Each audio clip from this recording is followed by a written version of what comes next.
Leitura do livro O Nome de Jesus, de Kenneth Hagin, capítulo 3.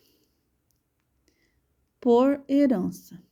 Havendo Deus, outrora, falado muitas vezes de muitas maneiras aos pais pelos profetas, nestes últimos dias nos falou pelo Filho, a quem constituiu herdeiro de todas as coisas, pelo qual também fez o universo.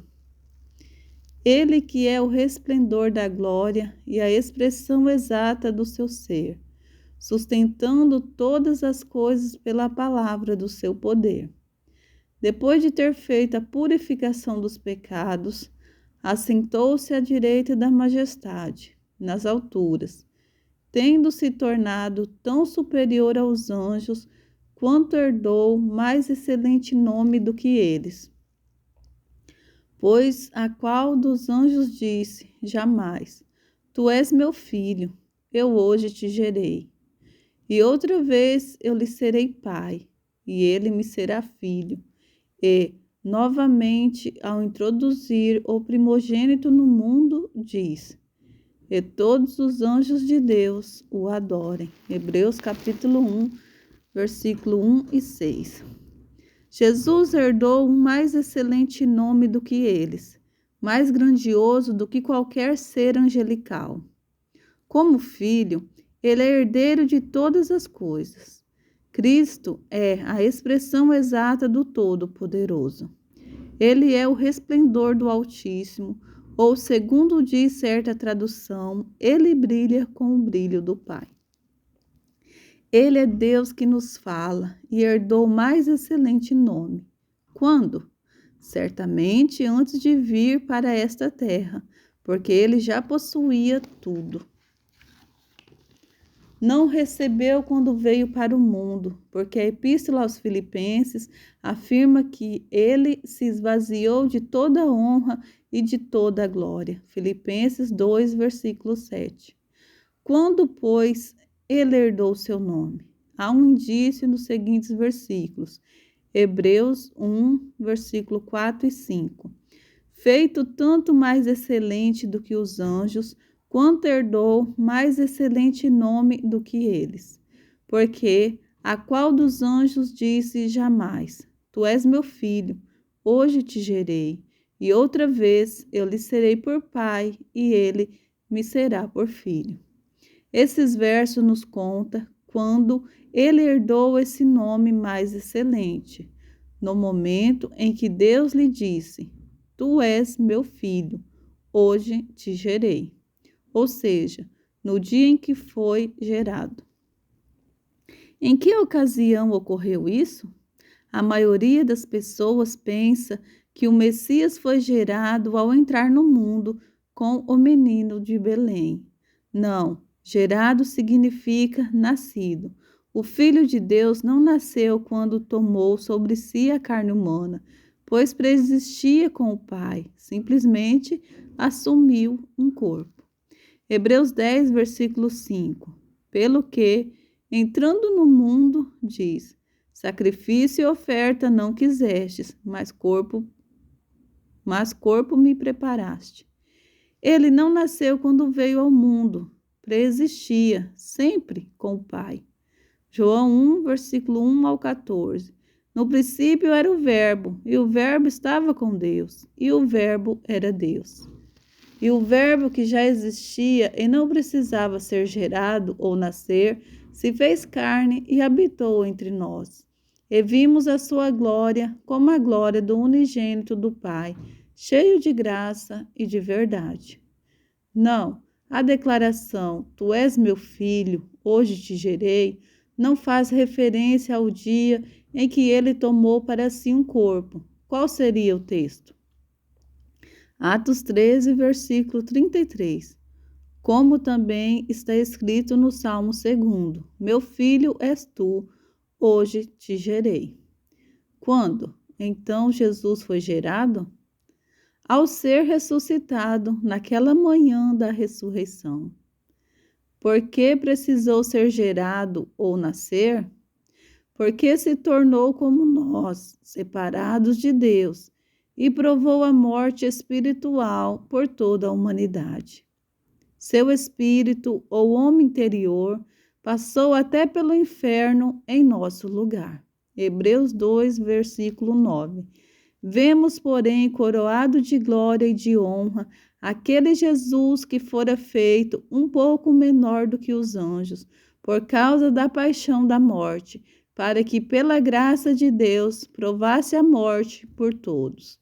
A morte física não removeria nossos pecados, mas ele experimentou a morte espiritual no lugar do homem. Jesus foi a primeira pessoa que nasceu de novo, porque tinha de acontecer isso, porque esteve distanciado do Pai. Lembre-se do que ele exclamou na cruz: Deus meu, por que me desamparaste? Mateus 27, versículo 46, parte B. Muitas pessoas não sabem o que a Bíblia quer dizer quando fala acerca da morte. O falecimento, nas Escrituras, nunca significa o fim da existência, jamais. Vários tipos de morte são referidos na Bíblia, mas há 3 que precisam ser destacadas: espiritual, física e eterna. Ou a segunda morte, em que a pessoa é lançada no lago que arde com fogo e enxofre. O que é morte espiritual? É o oposto da vida espiritual e pode não significar o fim da existência. A Epístola aos Efésios 2, versículo 1, declara: E vos vivificou, estando vós mortos em ofensas e pecados, ou seja, antes de nascermos de novo. Quanto a vivificar ou dar vida nessas circunstâncias, leia Efésios 2, versículo 5. Paulo escreveu a Timóteo sobre algumas pessoas que estavam mortas, mesmo estando ainda vivas. 1 Timóteo 5, versículo 6. Na verdade, ele não queria dizer que tinha cessado de existir. Quando falamos que um pecador está morto espiritualmente, não queremos dizer que seu espírito não exista. Ele existe de fato e existirá eternamente, porque essa parte do homem, quer seja salvo ou não, é como Deus. O ser humano possui um espírito eterno, uma alma. Entretanto, o espírito do pecador não está em comunhão com o Pai, nem se familiariza com ele. O Criador disse a Adão a respeito da árvore do conhecimento do bem e do mal: Dela não comerás, porque no dia em que dela comeres, certamente morrerás. Gênesis 2, versículo 17. O Altíssimo não se referia à morte física, porque Adão não faleceu no corpo naquele dia. Porém, ao comer da árvore, morreu espiritualmente.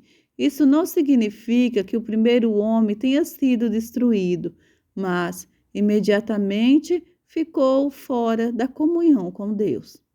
Adão tinha antes andado e conversado com Deus, em bom relacionamento com ele. Contudo, quando o Senhor chegou pela viração do dia para ter comunhão com ele, não o encontrou em lugar algum. Então chamou: Onde estás? Ele respondeu: Ouvi a tua voz no jardim, e porque estava nu, tive medo e me escondi. Gênesis 3, versículo 9 e 10. Adão agiu assim porque havia pecado. O pecado faz separação entre a pessoa e Deus, e a morte espiritual significa esse distanciamento. No momento em que Adão pecou, ele se apartou do Senhor. A morte espiritual quer dizer ainda outra coisa além da separação do Criador. A pessoa passa a ter a natureza de Satanás. Jesus disse aos fariseus: Vós tendes por pai ao diabo e quereis satisfazer os desejos de vosso pai. Ele foi homicida desde o princípio e não se firmou na verdade, porque não há verdade nele. Quando ele profere mentira, fala do que lhe é próprio, porque é mentiroso e pai da mentira. João 8, versículo 44. Os fariseus eram muito religiosos. Iam para a sinagoga aos sábados, oravam, entregavam seus dízimos, jejuavam e faziam outras coisas excelentes, mas mentiram a respeito de Cristo e o assassinaram. Jesus disse que eles eram filhos do diabo, porque tinham as características do inimigo. Quando uma pessoa nasce de novo, toma sobre si o caráter de Deus, que é a vida e paz. A natureza de Satanás, no entanto, é ódio e mentira. Cristo provou a morte espiritual por toda a humanidade. O pecado é mais do que um ato físico, é uma condição espiritual. O Mestre se tornou semelhante a nós para nos igualar a Ele. 2 Coríntios 5, 21. Aquele que não conheceu o pecado, o fez pecado por nós, para que, nele, fôssemos feitos justiça de Deus. Cristo se fez pecado. Seu espírito foi separado do Pai Celestial e ele desceu ao inferno em nosso lugar. Observe no texto bíblico a seguir que, na pregação do dia de Pentecoste, a respeito do Senhor Jesus, Pedro disse: Pois não deixarás a minha alma no Hades, no inferno, nem permitirás que o teu santo veja a corrupção. Atos 2, versículo 27. Encorajo você a ler a totalidade dessa mensagem. Ressalta o fato de que Davi, nos Salmos 16, versículo 8 e 10, realmente profetizou pelo Espírito de Deus. Atos 2, versículo 25, 27, 29 e 31.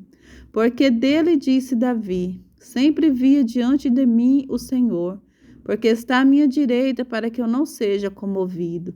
Por isso se alegrou o meu coração, e a minha alma exultou, e ainda a minha carne há de repousar em esperança, pois não deixará a minha alma no Hades, nem permitirá que o teu santo veja a corrupção. Varões e irmãos, seja-me lícito dizer-vos livremente acerca do patriarca Davi, que ele morreu e foi sepultado, e entre nós está até o dia de hoje a sua sepultura.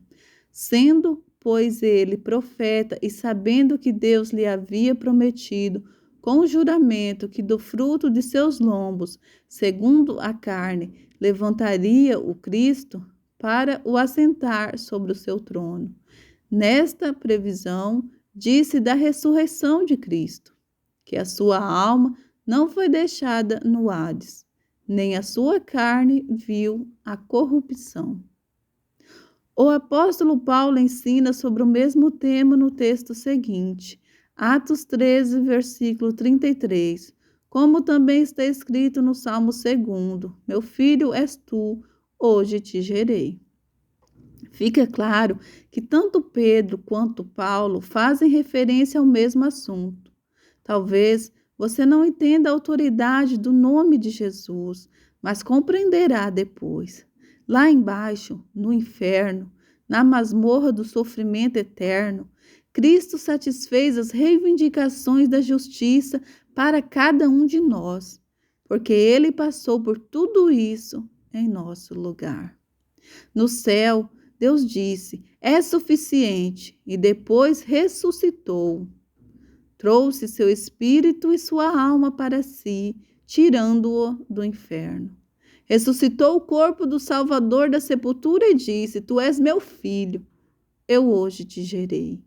Que dia é hoje? É aquele em que o Messias foi gerado, ressuscitou. Portanto, o dia em que Jesus herdou o nome mais excelente.